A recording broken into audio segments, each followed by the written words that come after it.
जय श्री माता जी। आप सभी सहयोगियों की तरफ से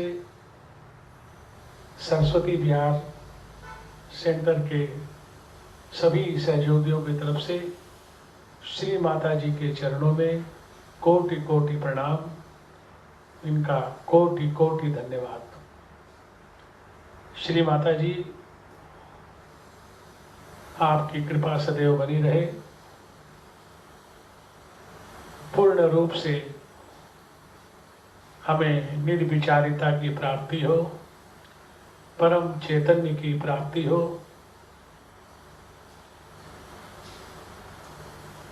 आज का कार्यक्रम अब शुरू कर रहे हैं।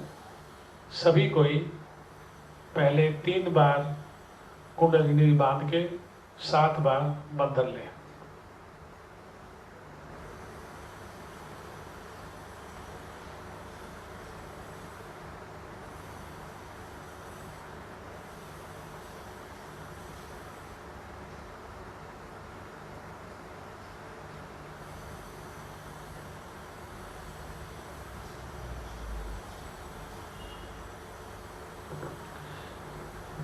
तीन बार हम कुंडलिनी बांधते हैं। हमारे तिकोनाकार अस्थि में सोई हुई आदि शक्ति, जो 3 शक्तियों से मिलकर आदि शक्ति बनती है, इसलिए हम 3 बार उन 3 शक्तियों को अपनी सुषुम्ना नाड़ी के सामने से उठाते हुए ऊपर सहस्त्रार पर बांधते हैं। श्री महालक्ष्मी नमो नमः 1 गांठ, श्री महासरस्वती नमो नमः 2 गांठ, श्री महाकाली नमो नमः 3 गांठ। फिर 7 बार 7 चक्रों के जो देवी देवता है उनको नमन करते हुए उनके चक्रों की पूर्ण रूप से आशीर्वादित करते हुए उन सभी देवी देवताओं के गुण हमारे में समा जाए, उनकी कृपा हमारे पर बनी रहे, उनको नमन करते हुए हम उनको अपने हृदय से नतमस्तक होकर प्रणाम करते हैं। श्री गणेशाय नमो नमः, श्री ब्रह्मदेव सरस्वती नमो नमः, श्री लक्ष्मी विष्णु नमो नमः, श्री दुर्गा माता नमो नमः, श्री राधा कृष्णाय नमो नमः, श्री जीसस मैरी माता नमो नमः, श्री आदि शक्ति माता जी श्री निर्मला देवई नमो नमः। इस प्रकार हम अपने शरीर पर ये बंधन रूपी कवच डालते हैं ताकि हमारे ध्यान में, हमारे कार्य में कोई भी विघ्न बाधा नहीं आए। सभी चक्र के देवता हमें आशीर्वादित करें। इसके बाद हम 3 महामंत्र और गणेश मंत्र के साथ शुरुआत करते हैं। 3 महामंत्र और गणेश मंत्र।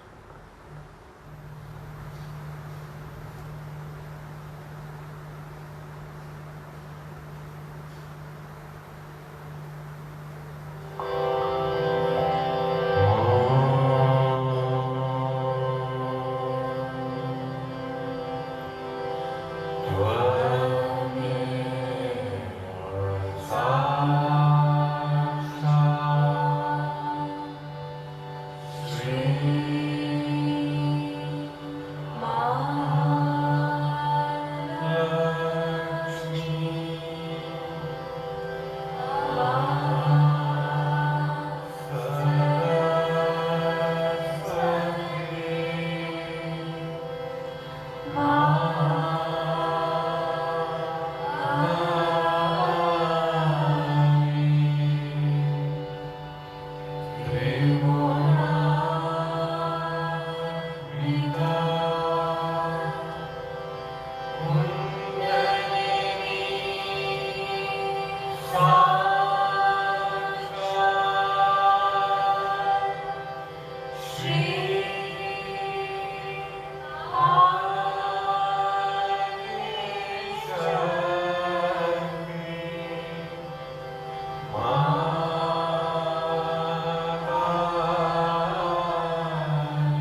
जय श्री माता जी।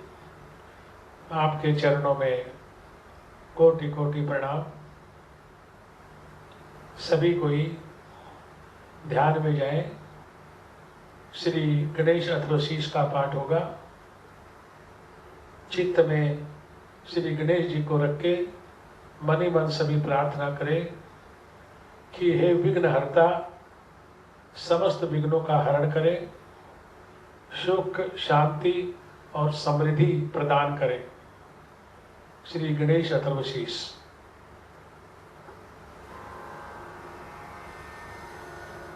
श्री गणेश अथर्वशीर्षम्। ॐ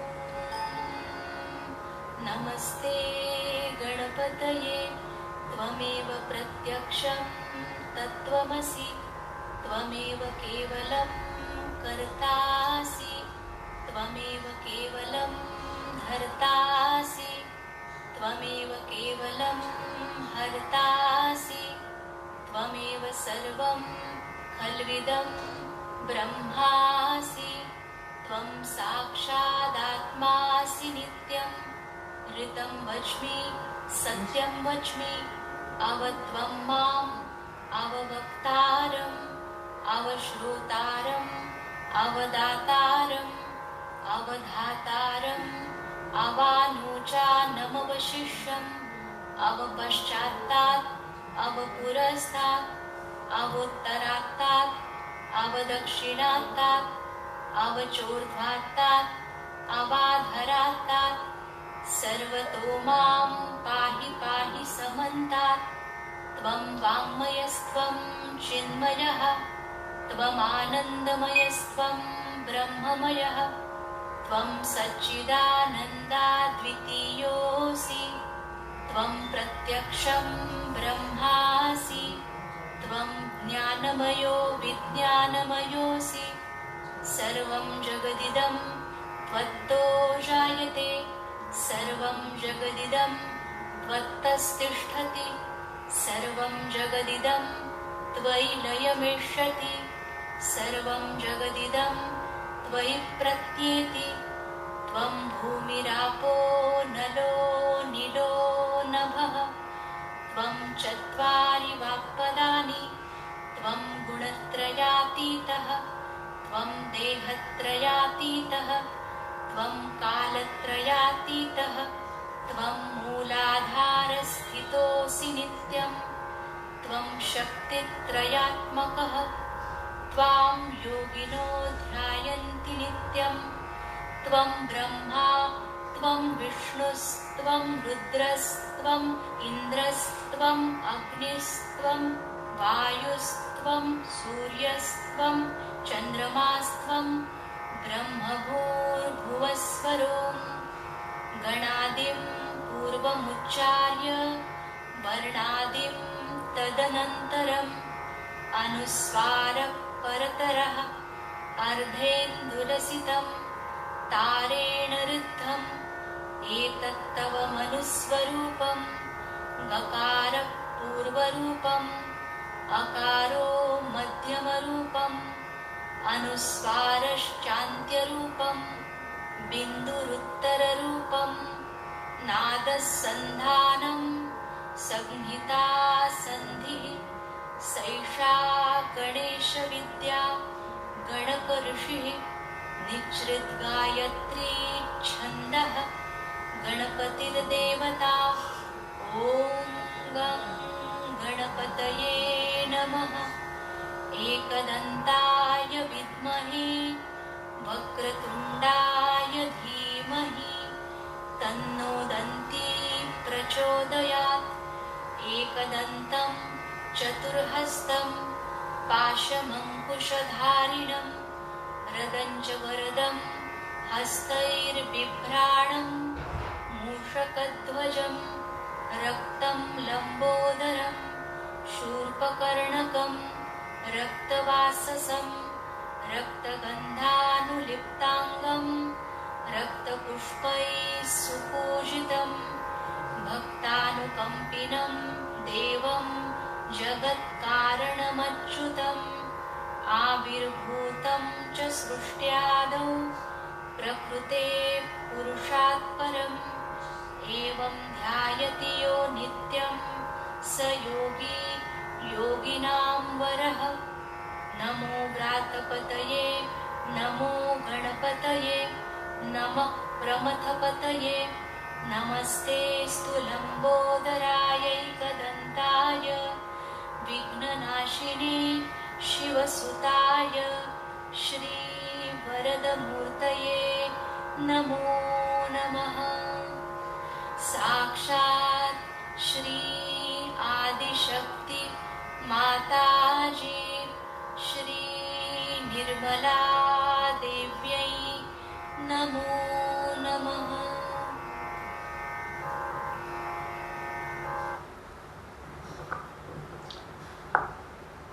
सभी कोई ध्यान अवस्था में बने रहे और श्री माता जी की भक्ति पाने के लिए एक भक्ति का भजन सुनिए।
जय श्री माता जी। अब हम श्री माता जी के मुखार बिंद से अमृतवाणी सुनेंगे। सभी कोई पूरे तन से चित्त को सहस्त्रार में रख के उनकी अमृतवाणी का मनन करें।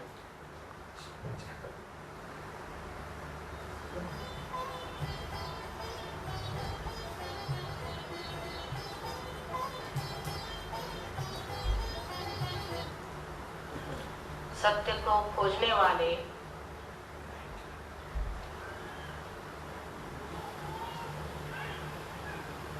सर्व आत्माओं को हमारा प्रणिपात। आज मैं सोच रही थी कि कौन सी भाषा में आपसे वार्तालाप किया जाए, तो यही सोचा कि मराठी में पहले बहुत बार पूना में भाषण हुआ था, आज हिंदी में ही भाषण दिया जाए, क्योंकि हिंदी हमारी राष्ट्रभाषा है और मेरी भी मातृभाषा मराठी है, किंतु हिंदी भाषा सीखना मैं सोचती हूँ परम आवश्यक है। और इसलिए आप लोग मराठी प्रेमी लोग मुझे उदार अंतःकरण से क्षमा करें, और हिंदी बोलने वाले लोग जो साहित्यिक हैं वे भी मुझे क्षमा करें अगर कोई त्रुटियां हो जाए। किंतु सबसे पहले जान लेना चाहिए कि भाषा तो हृदय की होनी चाहिए। जहाँ भाषा हृदय की न होते हुए सिर्फ शब्दजाल होती है, तब हर तरह के जंजाल खड़े हो जाते हैं। इसलिए कोई सी भी भाषा जो हृदय से निकलती है वही मार्मिक होती है, उसी का असर भी होता है। हम लोग सत्य को खोज रहे हैं अनेक वर्षों से, आज ही की ये बात नहीं है।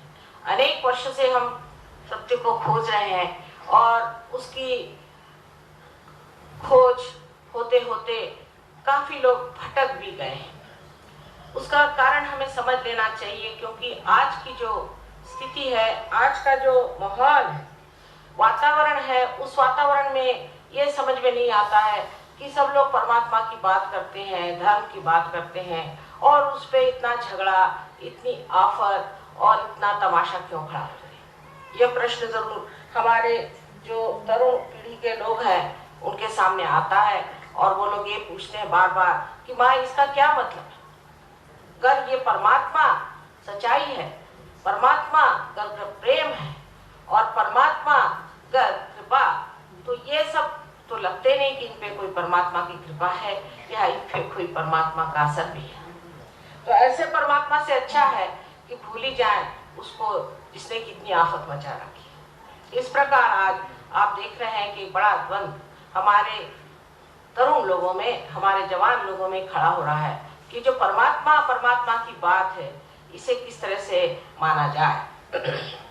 चाहे आप माने या न माने, परमात्मा है।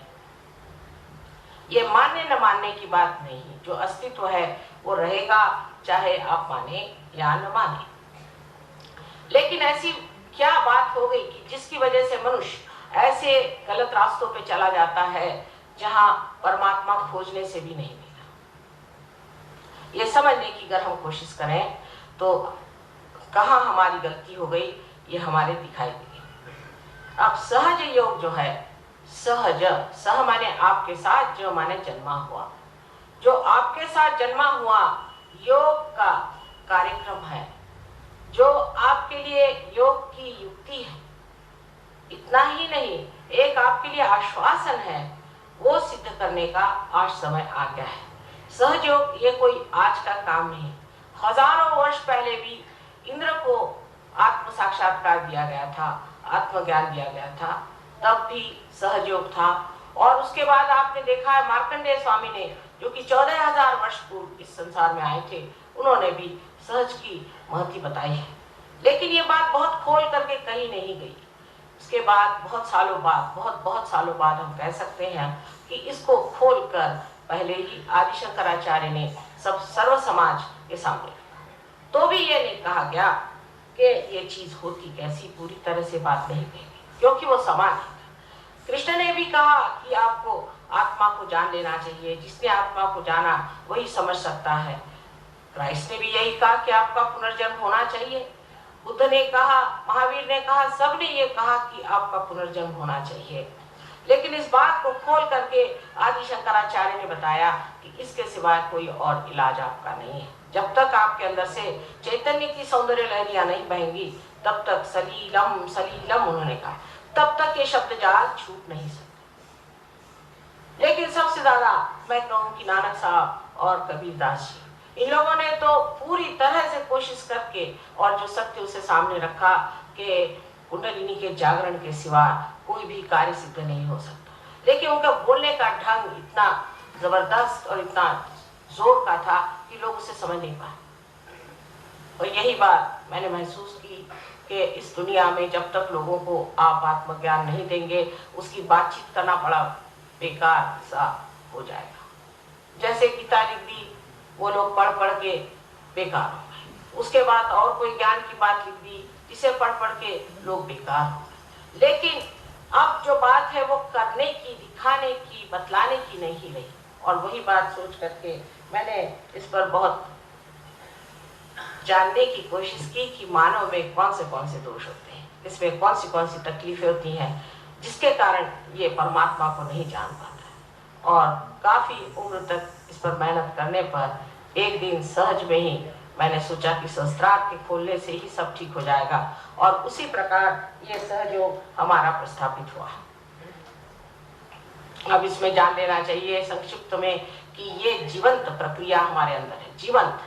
जैसे कि हम एक अमीबा से इंसान बने हैं, उसी तरह से आज इंसान से हमें अतिमानव बनना है, और वो भी एक जीवंत क्रिया से बनना है। उसमें कोई सी भी नकलियत नहीं है कि जो शब्द जाल से हो जाए, कुछ सर पे खड़े होने से हो जाए, कपड़े बदलने से हो जाए, या बाह्य की चीजें छोड़ देने से हो जाए। ये तो अंदर की प्रक्रिया है। जैसे बीज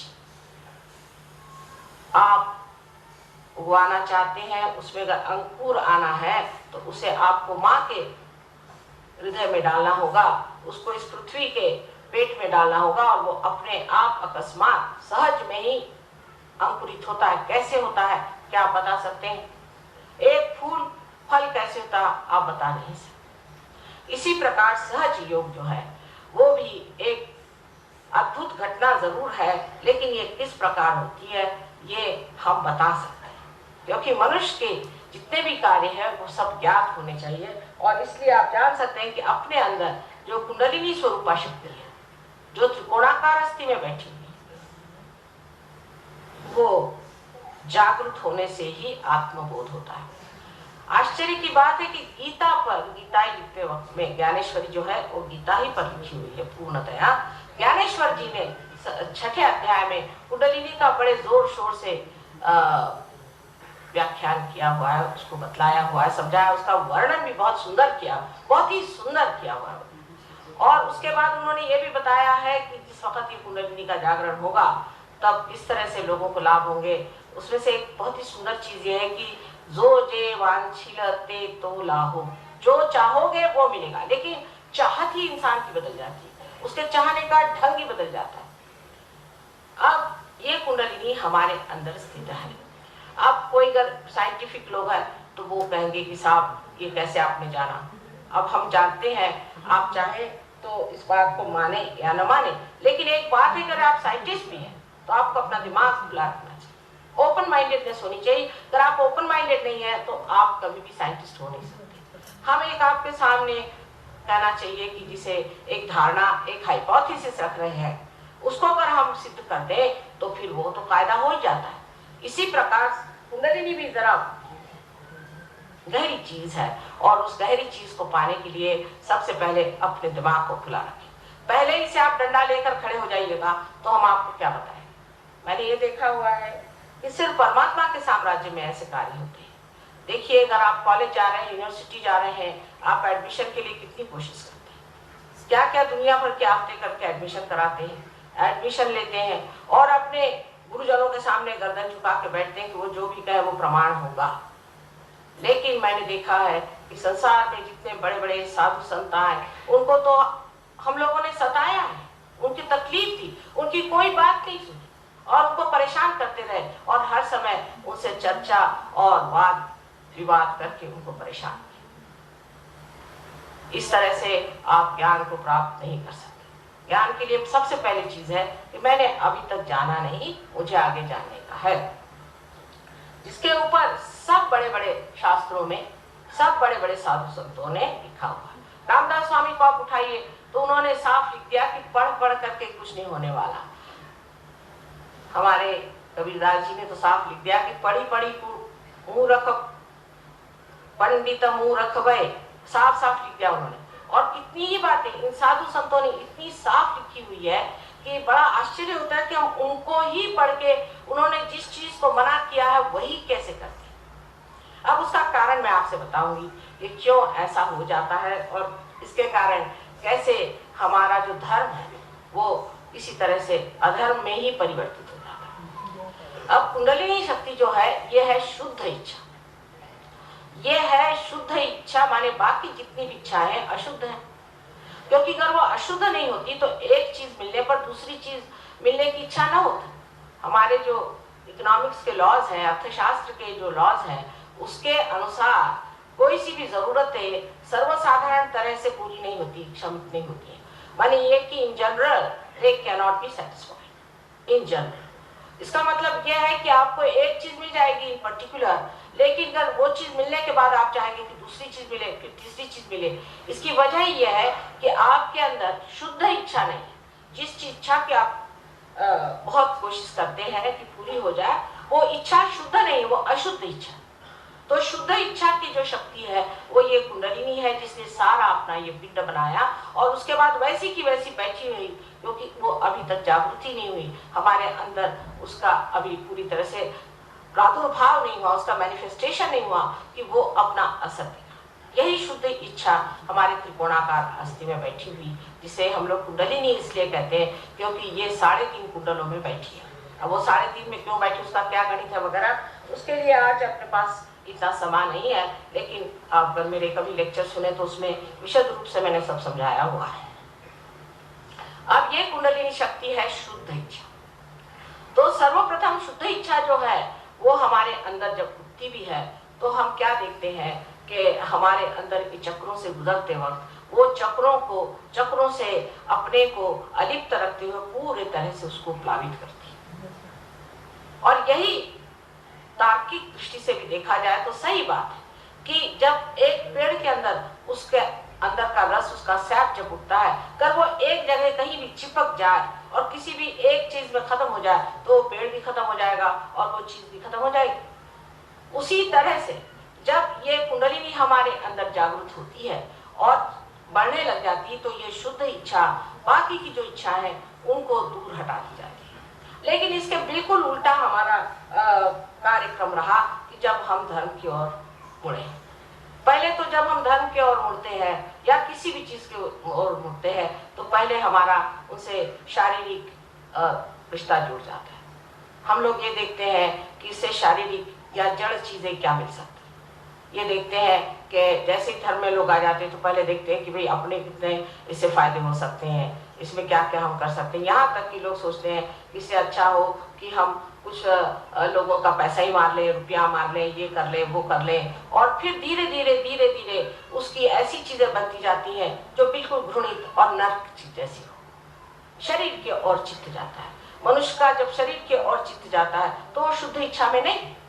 सीधा हिसाब है कि शरीर में फिर शरीर के कपड़े बदलिए, नाम बदलिए, दुनिया भर की चीजें करिए, इससे धर्म नहीं स्थापित हो सकता। इसलिए मनुष्य बहकता चला गया।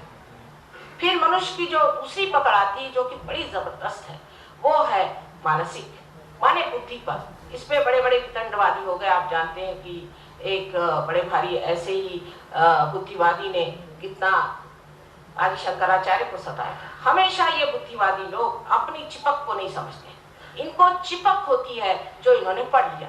अगर किसी आदमी ने गीता पढ़ ली तो वो सोचता है कि मैं तो व्यास मुनि हो गया, कम से कम उनसे ज्यादा नहीं हुआ तो कम से कम व्यास मुनि तो हो ही गया। किसी ने अगर बाइबल पढ़ लिया तो सोचता है कि ईसा मसीह मुझसे ज्यादा हो जाता है। ये जो बौद्धिक पकड़ हमारे अंदर आ जाती है उससे और भी प्रश्न खड़े हो जाते हैं। सारा ईसाई धर्म जो है आज इस बौद्धिक पकड़ की वजह से खत्म हो चुका है। आप देख लीजिए कि बौद्धिक पकड़ इनमें किस प्रकार आई।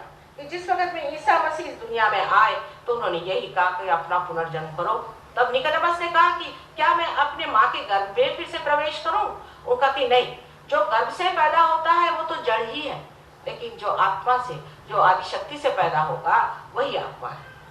और आत्मा की पकड़ आए बगैर आप परमात्मा को नहीं जान सकते। लेकिन इन लोगों ने ये सोचा कि ये तो कुछ समझ में नहीं आई बात, क्योंकि उनमें से किसी को भी साक्षात्कार देना नहीं आता था, बहरहाल नहीं भी आता था तो भी उसका इतना बुद्धि का झमेला बनाने की कोई जरूरत नहीं थी। उसके बुद्धि का ऐसा झमेला बनाया कि एक सेंट पॉल करके इंसान, जो कि ईसा धर्म से कुछ उसका संबंध नहीं था, उसने ईसा को देखा नहीं था और वो खुद एपिलेप्टिक थे और बीमार रहते थे और हमारे हिसाब से उनमें कुछ सुप्रा कॉन्शियस तकलीफें थी। वो साहब बाइबल में आके बैठ गए।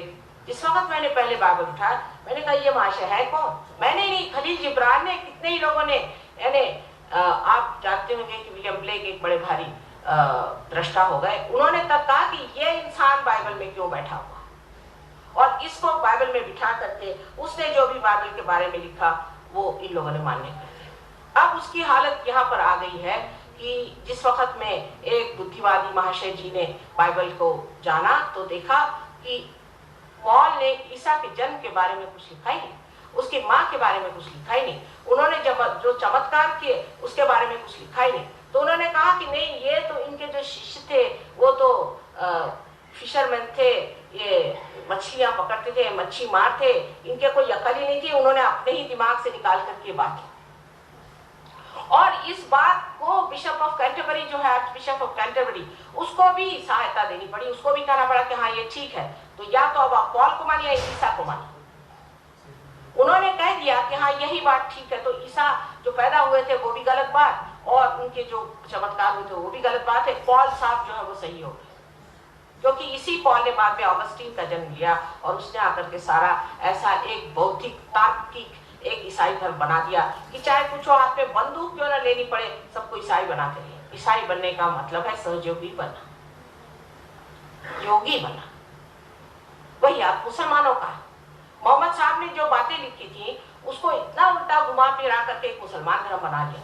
वही हाल हिंदुओं का है।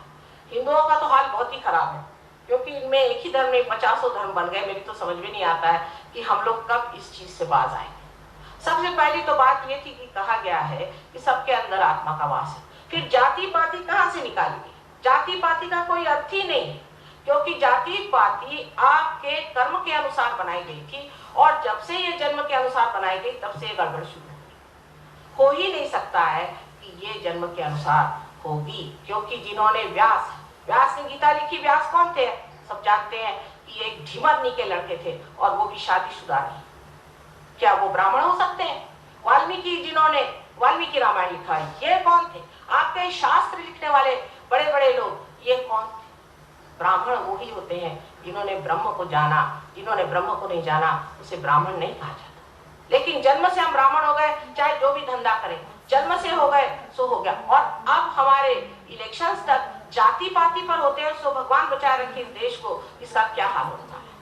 क्योंकि आप जिस जाति में पैदा हुए, जाति माने सहज, जो आपके अंदर सहज है, एक का भाव है, जो परमात्मा को खोजता है वो ब्राह्मण, और जो व्यापार में आनंद को खोजता है वो वैश्य।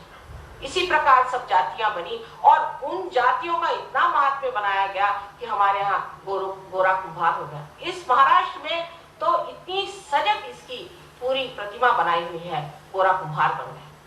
तुकाराम ने कहा कि अच्छा होता मैं महार हो जाता। बार बार जातिवाद पे सारे संतों ने आघात किया। इतना ही नहीं, ज्ञानेश्वर जी को सताया, जो ये सब बुद्धिवादी थे, जो अपने को समझते थे कि ये बड़े भगवान के और सब चीज के ठेकेदार और धर्म के ठेकेदार हैं, उनको छल छल के उनको मान। आज उन्हीं की ज्ञानेश्वरी लिख रहे हैं, उन्हीं की पूजा कर रहे हैं, ज्ञानेश्वर जी का मंदिर बना रहे हैं। इसकी वजह यह है कि बौद्धिक पकड़ ज्यादा जरूरत थी, आत्मा की नहीं थी। आत्मा की पकड़ होना चाहिए। सारे संतों ने कहा कि अपने आत्मा को पहचान। नामदेव साहब जो इतने बड़े भारी यहाँ के कवि हो गए हैं, इतने पहुंचे हुए पुरुष थे, उन्हें एक बहुत सुंदर सा काव्य लिखा है, जो कि गुरु ग्रंथ साहब में भी नानक साहब ने बहुत माना और उसे लिखा हुआ है, जिसका कि मैं आपको हिंदी में वर्णन बताऊं कि वो कहते हैं कि जो आदमी परमात्मा से एकाकार हो जाता है, उसकी ऐसी दशा हो जाती है कि जब उसका चित्त, जैसे एक छोटा बच्चा पतंग उड़ा रहा है, पतंग आकाश में भरारी मार के, भरारी मराठी शब्द ही लिया उन्होंने, भरारी मार करके घूम रही है, और ये बच्चा जो है औरों से बात कर रहा है, खेल रहा है, आगे पीछे दौड़ रहा है, लेकिन उस वक्त उसका चित्त उस पतंग पर। दूसरी बात उन्होंने ये कही कि जिस वक्त औरतें पानी भर के आ रही हैं और जल्दी जल्दी चल रही हैं, आपस में बोल रही हैं, और उनकी घघरी सर पे रखी हुई है और आपस में हंसी मजाक सब हो रहा है, लेकिन चित्त उनका उस घाघर के सर पे। इसे समझने की बात यह है कि जो लोग धर्म की बात करते हैं, सबसे पहले उनको चाहिए कि वो आत्मा का साक्षात्कार पाए, नहीं तो उनको कोई अधिकार नहीं कि वो आत्मा का साक्षात्कार पाए, और कोई अधिकार नहीं कि वो कहें कि हम आत्म साक्षात्कारी हैं। वो अपने को कहे भले कि हम बहुत ऊंचे हैं और अपना सेल्फ सर्टिफिकेट दे, लेकिन उसकी पहचान ये है कि वो जो आदमी आत्म साक्षात्कारी होता है, वो उसके अंदर सामूहिक चेतना आई, उसके अंदर कलेक्टिव कॉन्शियसनेस आई। अगर उसके अंदर वो सामूहिक चेतना नहीं आई, तो वो कितना भी अपने को सेल्फ सर्टिफिकेट करे तो भी तो आत्म साक्षात्कारी नहीं है। और ये बड़ी जरूरी चीज है कि धर्म को पालने वाले, धर्म को संभालने वाले आत्म साक्षात्कारी होना चाहिए। धर्म पे चर्चा करना भी उन्हीं का अधिकार है, जिन्होंने अभी तक उस प्रकाश को पाया नहीं, आत्मा के प्रकाश को पाया ही नहीं, वो क्या उसकी बात करेंगे। जो अंधेरे में खड़े हुए, अंधेरे की ही चर्चा होगी, या एक अंधा आदमी क्या बताएगा कि कौन से रंग है और कौन सी कला यहाँ पड़ी हुई है। इसलिए पहले अपनी आंख खोलनी चाहिए, और वो आंख सिर्फ आत्मा के ही दृष्टि से जाना जाता है। गीता में भी कहा, आत्मन्नेव आत्मने तुष्टः, आत्मा आत्मा से ही तुष्ट होता है।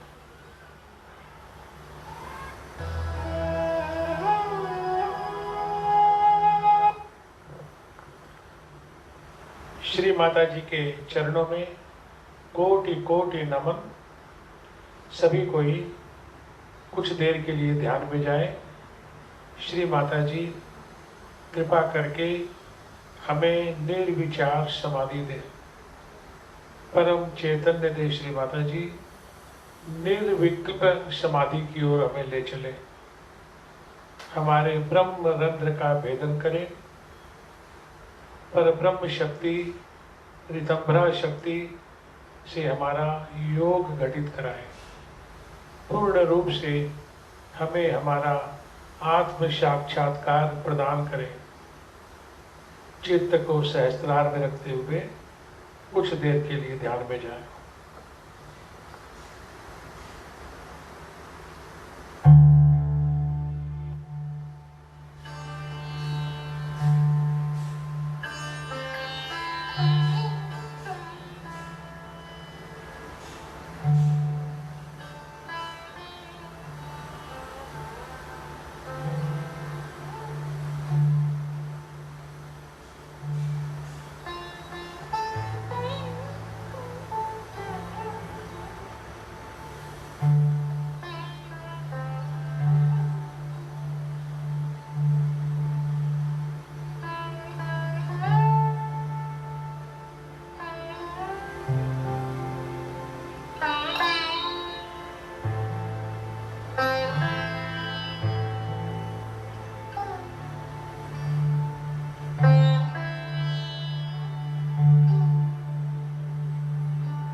सभी कोई ध्यान की स्थिति बनाए रखें, चित्त सहस्त्रार में ही रखें। आपसे कुछ बातें आदान प्रदान करना चाहते हैं। आप लोगों के बहुत से प्रश्न आए हैं, हमेशा आते हैं, जिनको व्यक्तिगत रूप से व्हाट्सएप पे सबके जवाब दिए जाते हैं। कुछ लोगों के फ़ोन आते हैं तो फ़ोन से भी उनको जवाब, उनका समाधान कर दिया जाता है। आपको जो मैसेज में व्हाट्सएप नंबर दिया हुआ है, कोई भी प्रश्न आप उससे कर सकते हैं।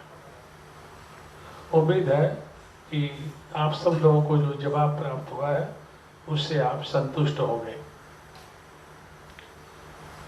अभी हम लोग इसी ध्यान अवस्था में कुछ देर के लिए आत्मा का ध्यान करेंगे।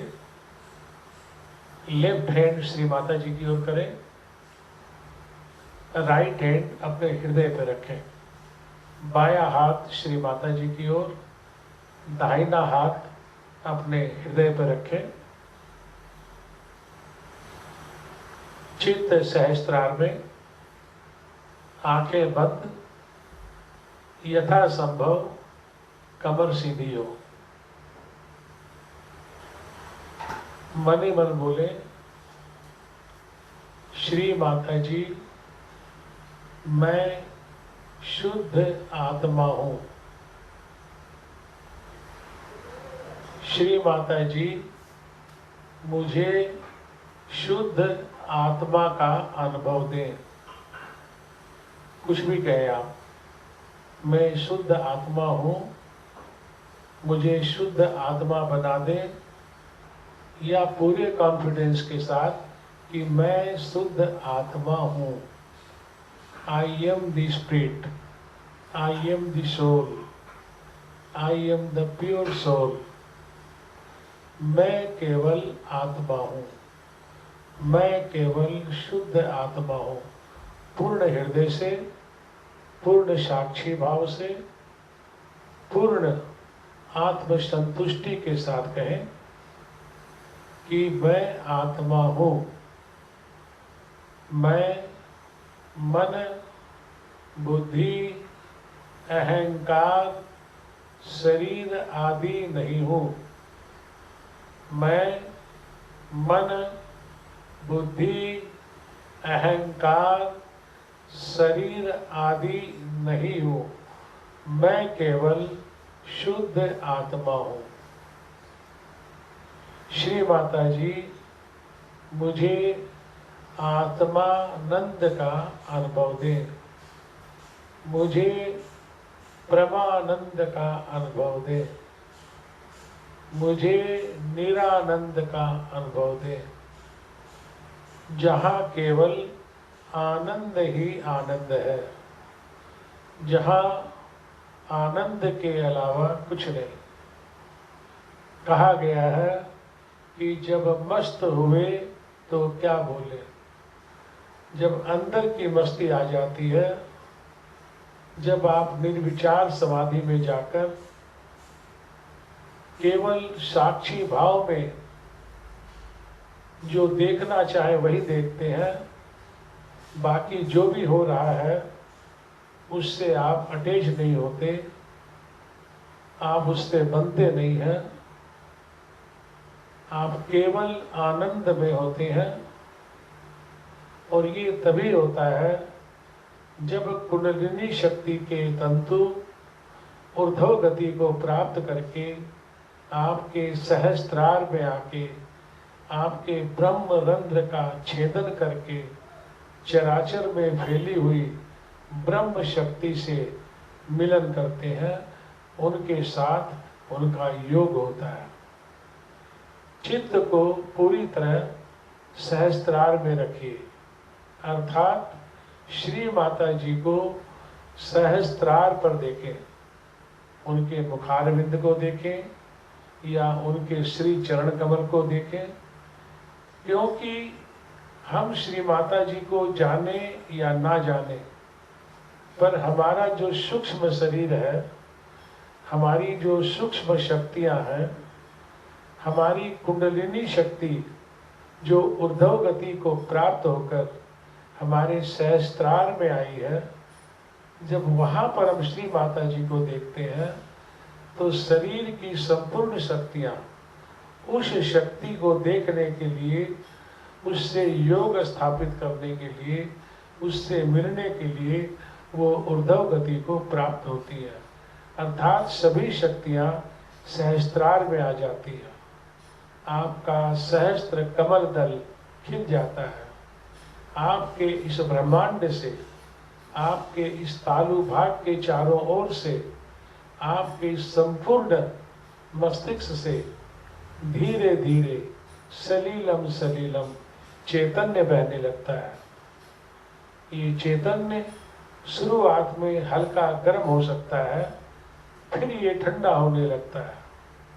किसी को गर्म आए तो आप कह सकते हैं कि श्री माता जी कृपया इसको ठंडा कर दें, कृपया इसको शीतलता प्रदान करें माँ, इसको ठंडक दें।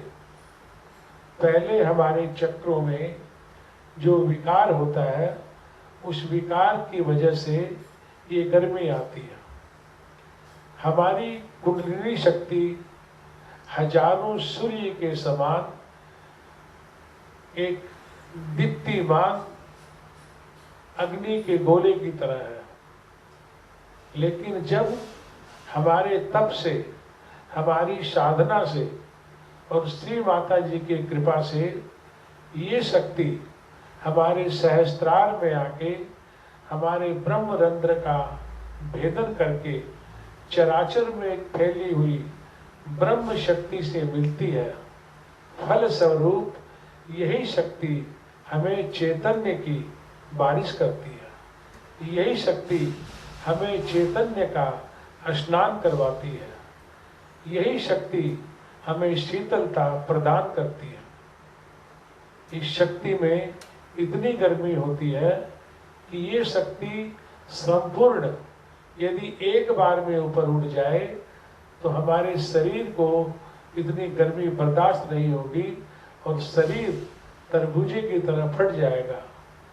लेकिन हमारे ध्यान की क्षमता के हिसाब से, हमारी ध्यान की गहनता के हिसाब से धीरे धीरे इसके 5-5, 10-10, 20-20, फिर 50-50 सूत्र ऊपर उठते हैं।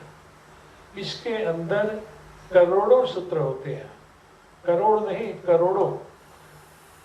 ये एक बहुत बारीक बालों के गुच्छे के समान होती है।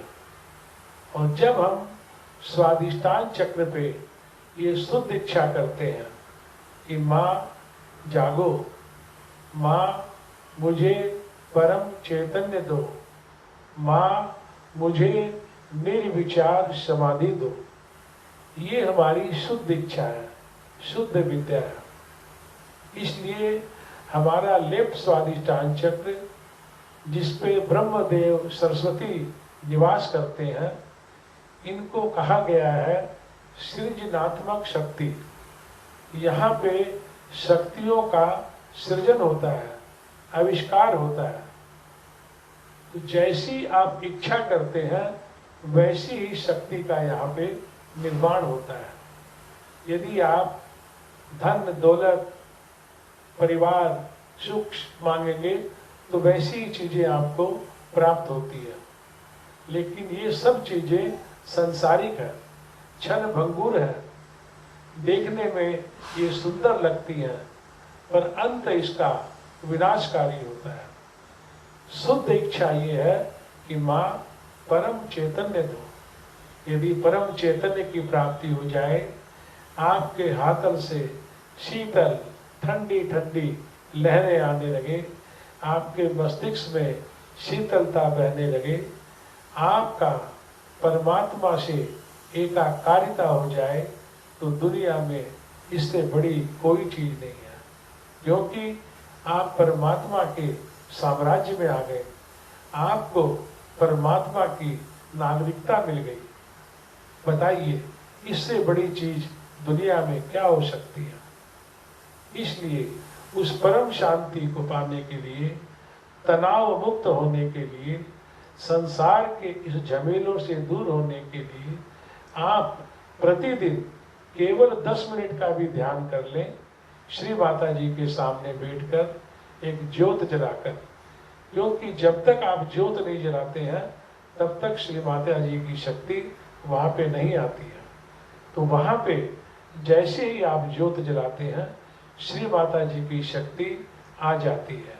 और आप जब ये शुद्ध इच्छा करते हैं कि मेरी सभी शक्तियों को जागृत करो श्री माता जी, मेरे सभी चक्रों को शुद्ध स्वच्छ निर्मल कर दे, मुझे शुद्ध आत्मा का अनुभव दे, तो आपकी ये शक्तियाँ सभी चक्रों को शुद्ध करती हुई आपके सहस्त्रार में आके आपके ब्रह्मरंध्र का भेदन करके सूक्ष्म छिद्र करके आपका ये परमात्मा से मिलन कराती है। इसी को हम सेल्फ रियलाइजेशन कहते हैं। इस अवस्था को आप बनाए रखें।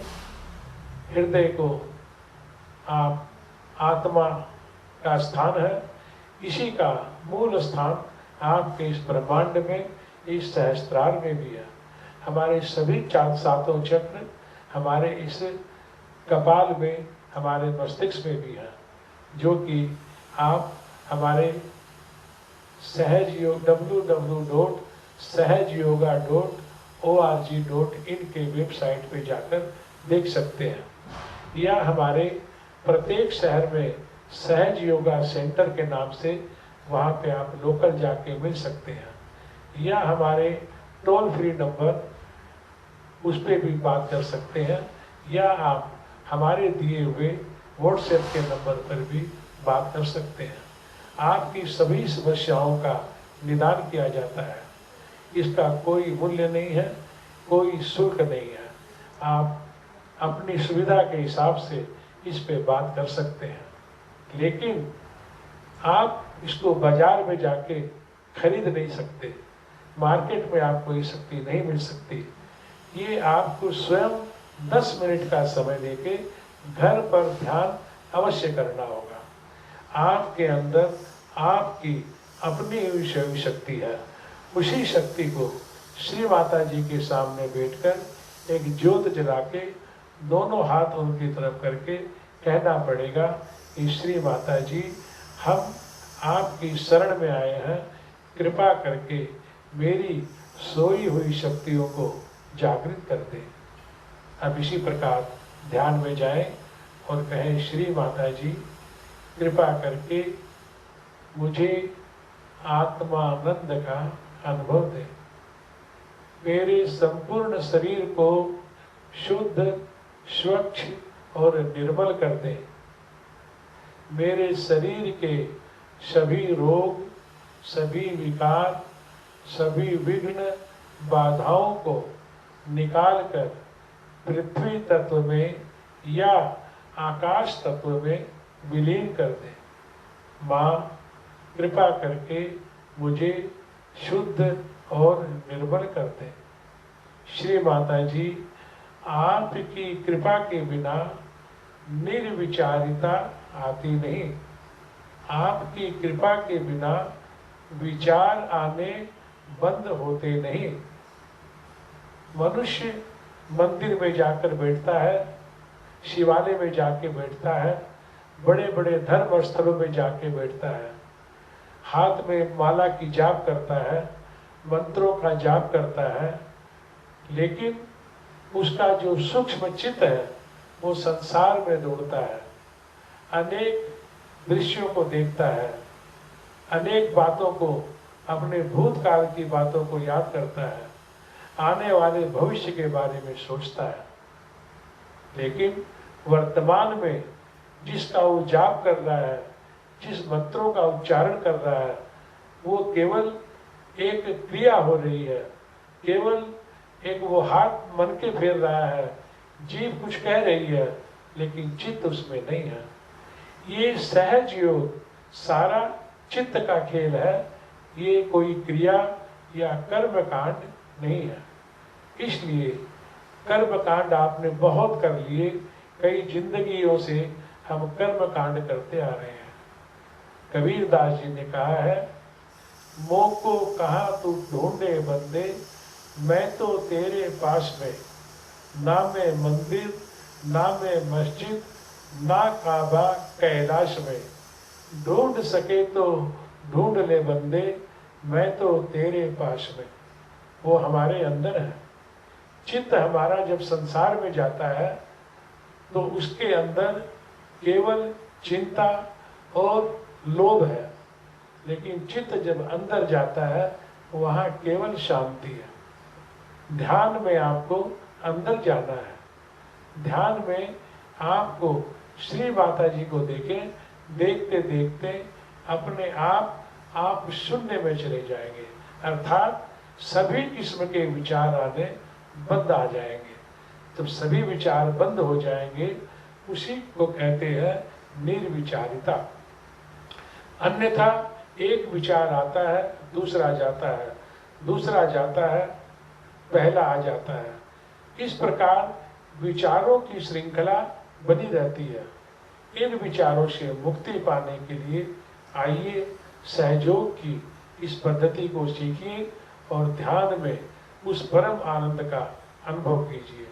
फिर से आप चित्त को सहस्त्रार में रखते हुए, दोनों हाथों को श्री माता जी की ओर रखते हुए आंख खोल के उनके दर्शन करें या आंख बंद करके अपने सहस्त्रार में दर्शन करें और मंत्र मुग्ध होकर यथासंभव सीधे बैठकर चित्त को सहस्त्रार में रख के कुछ क्षणों के लिए ध्यान करें।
जय श्री माता जी।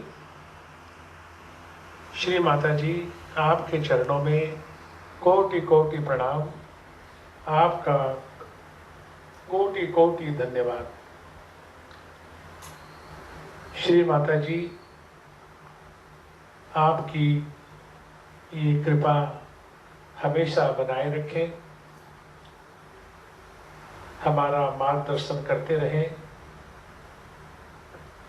हमसे जो भी आप कार्य करवाना चाहती हैं वो कार्य करने की शक्ति और प्रेरणा प्रदान करती रहे माँ। अब हम आरती करेंगे। सभी कोई आरती के लिए खड़े हो जाए। चित्त को सहस्त्रार में रख के पूरे मन से, हृदय से इस आरती में हमारे साथ सम्मिलित हों और सभी कोई अपने घर से इस आरती में इसके सहयोगी बने। आरती।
तीन महामंत्र।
जय श्री माता जी।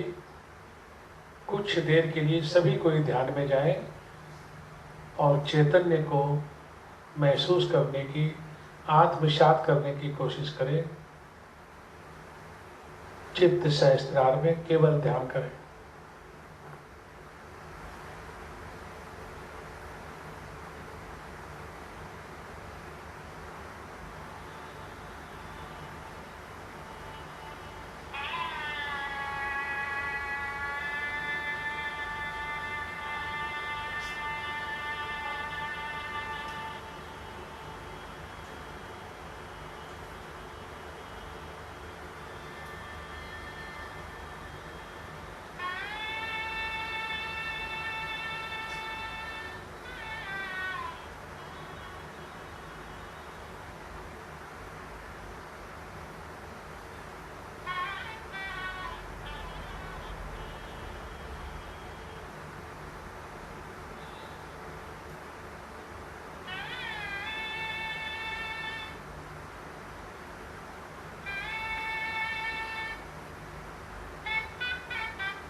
श्री माता जी, आपके श्री चरणों में हमारा कोटि कोटि प्रणाम स्वीकार करें।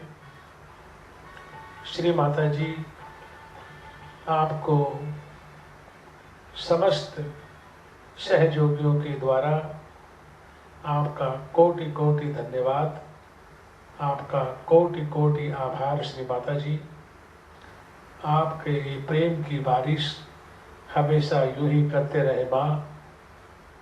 जाने अनजाने हमसे कोई त्रुटि हो जाए तो नादान जानकर, अज्ञानी जानकर हमें क्षमा करें। श्री माता जी,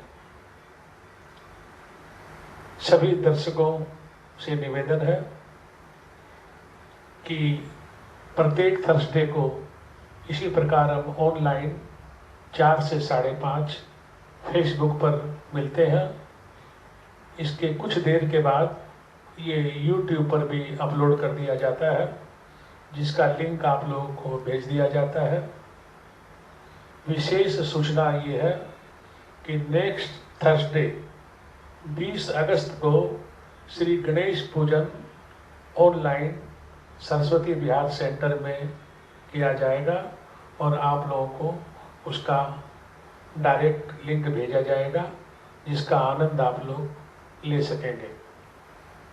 वास्तव में 22 अगस्त शनिवार को श्री गणेश चतुर्थी है। हमारे मेन सेंटर प्रतिष्ठान में इसको आप संडे 23 तारीख को देख पाएंगे। 2 दिन का सेमिनार है। हमारे यहाँ से थर्सडे, नेक्स्ट थर्सडे 20 तारीख को श्री गणेश पूजा का प्रसारण 4 बजे से 6:30 बजे तक उस दिन होगा। आप लोग सभी उसमें आए और उस पूजा के सहभागी बने। आपके जो भी प्रश्न आते हैं उनका जवाब दे दिया जाता है। जैसे निरंतर आप प्रश्न भेजते हैं, व्हाट्सएप पर भेज सकते हैं, जिनका जवाब आपको दे दिया जाता है। जय श्री माता जी। सभी दर्शकों को कोटि कोटि धन्यवाद।